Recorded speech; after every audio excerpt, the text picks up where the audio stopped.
মানে আমাদের ফাউন্ডেশন থেকে আপনাদের সাথে কথা হয়েছিল, যারা হচ্ছে আপনার এর দায়িত্ব নিয়েছে বুঝছেন, তাদের সাথে আমার সাথে কথা হয়েছিল যে টিনের টিনগুলা দিয়ে দিলে আর বেড়ার একবার টিন দিলে তারা বাকি কাজগুলো কমপ্লিট করে দেবে বুঝছেন। তো হচ্ছে আমি আপনাদেরকে এই চালের টিনগুলা সবগুলা দিয়ে দিছি, প্লাস একবার টিন আমি দিয়ে দিছি, আমাকে ফাউন্ডেশন তো একবার টিন আপনাদেরকে দিয়ে দিছি। এখন আমি এখানে এসে দেখতেছি আজকে মানে 1 মাস টিন আপনাদের ঘরে দেখছি হয়তো বা ওই যে 10 পিসের মতো আছে বেড়ার টিন, মেবি এই টিনটা হ্যাঁ এই 10 খানের জন্য 10 খান দিয়ে হচ্ছে আপনার একটা বেড়া মেবি হয়ে যাবে, আর 2টা বেড়া শর্ট আছে। এগুলো আমি দেখতেছি ওই যে যারা দায়িত্ব নিচ্ছে তাদেরকে দিয়ে কিছু করা যায় কিনা।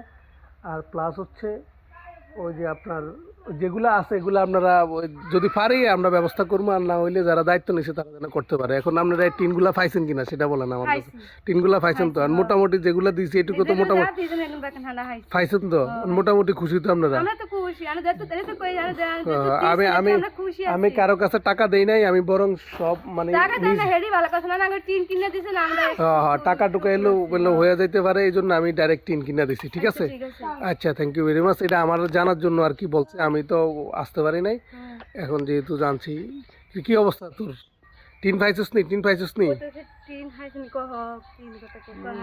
হাইছস? ঠিক আছে, ওকে, থ্যাংক ইউ ভেরি মাচ।